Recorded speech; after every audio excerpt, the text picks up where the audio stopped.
MacVoices at NAB Show 2025. MacVoices is at NAB Show in Las Vegas. I'm Chuck Joyner. Folks, this year we're starting off our NAB Show coverage with an old friend. We usually find him later in the show when neither one of us have any voice left. So that's why we're going to try to do this the first time. Rob Walch from Libsyn is here. Rob, it's great to see you. Chuck, thanks for getting me while I still have my voice. Yeah, exactly. We both look reasonably rested and, we're coherent. Yeah, so we're fresh. The show just started like less than half an hour ago. So this really is the beginning of the show. And so what new gear do you have this year? What new gear do I have? I'm trying a little bit of a new rig. The actual recording stuff is similar, but I'm trying to arrange it a little differently. And it has its ups and downs.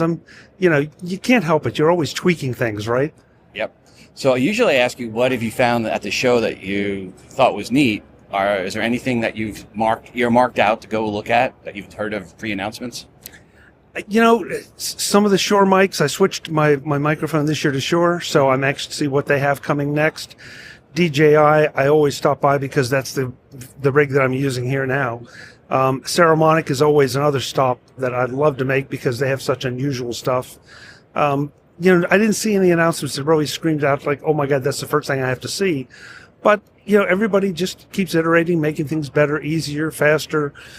From a production standpoint, that's why I love to come and also come to post-production world and learn the new techniques. Yeah, I just recorded an episode with a Shure mic last night in my hotel room. The old standby Shure SM58 with the MVX2L adapter that goes to turns it XLR to USB-C, connected into the MacBook, and recorded in the hotel room. Yep, I carried the SM58 for a long time. So it's nice; it won't break. Yeah, exactly. You can hammer nails with it and it won't break. So what's going on with Libsyn? We always like to check in with you and sort of get a state of the podcasting universe. Yeah, one of the big things is we've been helping more and more shows monetize. So we've, with our auto ads program, where we can bring programmatic ads to shows that are getting 2,000 downloads or more a month.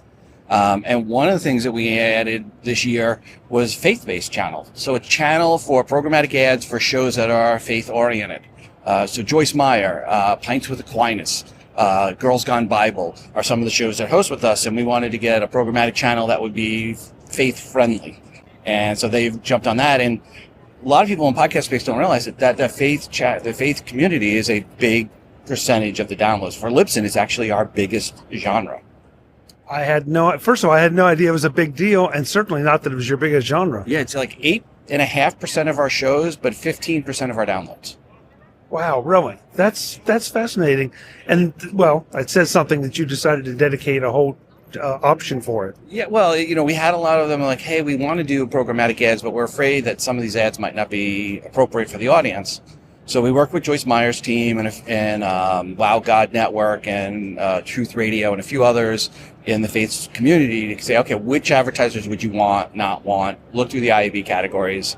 Took out the ones that might be not appropriate for a faith audience, and came up with what we think is a good solution. Knock on wood, it's been working well. We've been running it since October. No complaints yet.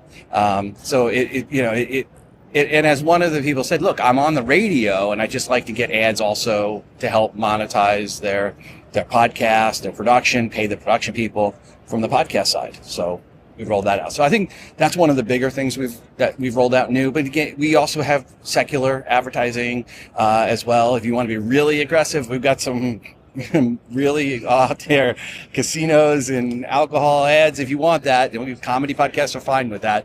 Plus other tiers that are a little bit more conservative as well.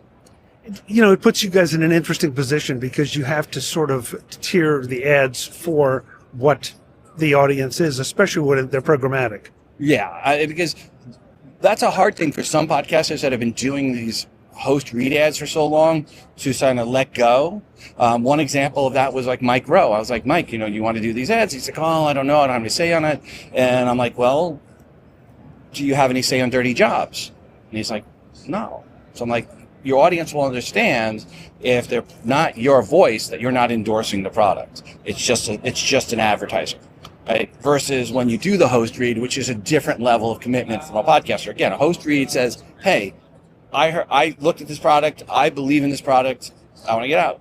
But programmatic ads, sometimes they're just to tell you about the local HVAC company, tell you about the local car dealership, children's hospital. I mean, when you go to different cities, you'll hear ads that are kind of geo-targeted for the city where you're in. And it's interesting, and I'm thinking of one particular podcast that I will not name because it's not on your network as far as I know, that the programmatic ads are just flat out annoying. I'm on the verge of not listening to them because it's, in this particular case, one advertiser can have 3, 4, 5 spots in one show.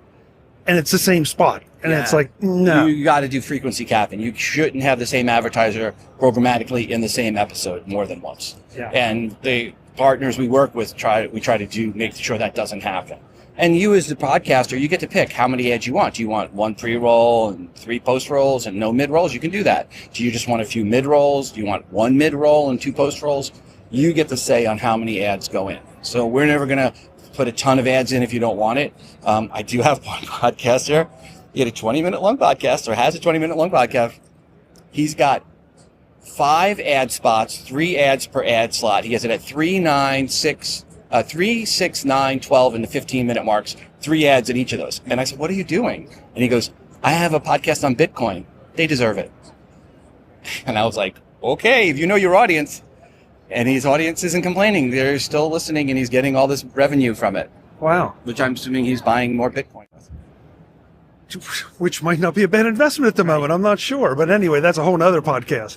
But there's extremes, right? So you can go from 1 ad in the post-roll to this guy doing 15 in the mid-roll in a 20-minute show. Which, please, don't do that. That's not what we're suggesting. No, that's kind of wild. So the faith-based thing really blows me away, but what other trends are you seeing in podcasting from a subject matter perspective, or just from a general people want to have a show? You know, from the subject matter, if you would have asked me in the beginning of 2024, what does the podcast world not need more of? I would have told you true crime podcasts. We've got enough. And then 2024 came and went, and 18 of the top 25 new podcasts in 2024 were true crime podcasts. So evidently, the world still needs more true crime podcasts.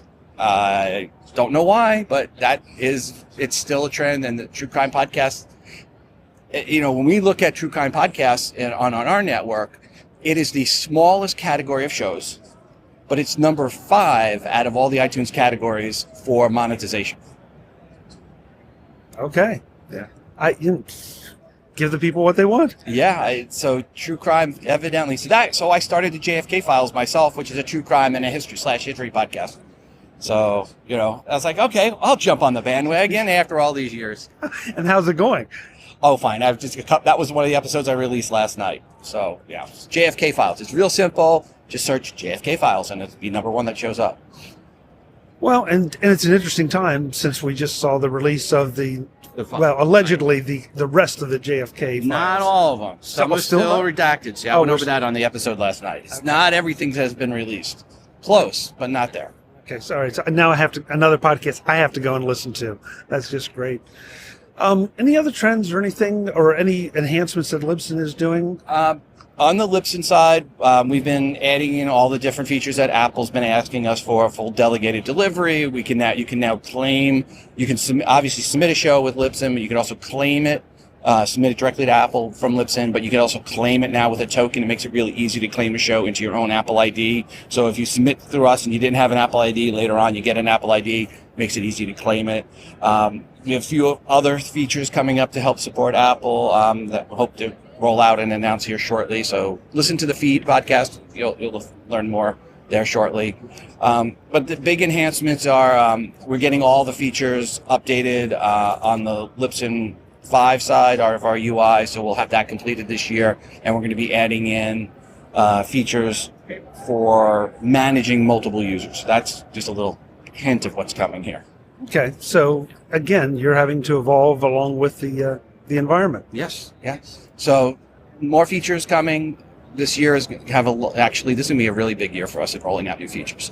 But key one again, I would say in the last year has been the adoption of the programmatic ads and getting a lot of people on board on that and helping people make money. And we've seen some people make a lot of money in the programmatic side. Well, I say this every year because I think it's important to know that you guys have been the host for my podcast since I started. My entire life is on Libsyn, for better or worse, for the last X number of years. We're not going anywhere, so you have nothing to worry about. We hit 20 years, or is it on here? 20 years in November, so we're over 20 years old. And I personally have been a customer of Libsyn for over 20 years myself, paying every month for 20 years myself, for my own account. Well, and, at the risk of turning this into an advertisement, but I think it's important to know, Libsyn is very affordable. So, you can do the stuff and have Libsyn host it, and it's not a huge investment like some other options, unless you want it to be, and then you can provide a lot of those other things. Right. I mean, for $20 a month, which is where most accounts are, it's the least expensive thing of your production schedule. When you look at your time and equipment that you pay for, if you have someone doing any production work for you, the hosting part is really not that expensive. So, Libsyn.com.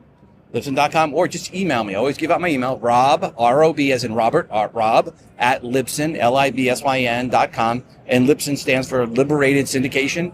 We do not believe in censoring. We have always believed in free speech, going back 20 plus years. That's part of the Libsyn ethos. And that's kind of a big deal right now in this environment, that you just let people do what they want to do. Right. The pendulum swings both ways, and sometimes people on the left are censoring, sometimes people on the right are censoring. If you're at Libsyn, you're safe either way. Good to know. Good to know. Rob, it's great to see you as always. Thanks so much. Great to see you. All right. Next year again? Absolutely. Although we keep shifting halls. Yeah, we're in the North Wall this year. So we'll see where we are next year. Central's going to hopefully be open. We'll be back at Central next year. Yeah.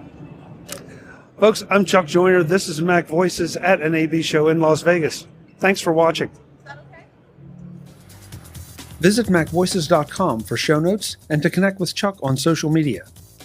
Get involved in our Facebook group or like our Facebook page, and get more out of your Apple tech with MacVoices Magazine, free on Flipboard and on the web. And if you find value in it all, consider supporting us through either our Patreon campaign at patreon.com/MacVoices, or by making a one-time donation via the PayPal link on our front page and in the show notes of each episode. You will join these fine people who help bring you MacVoices.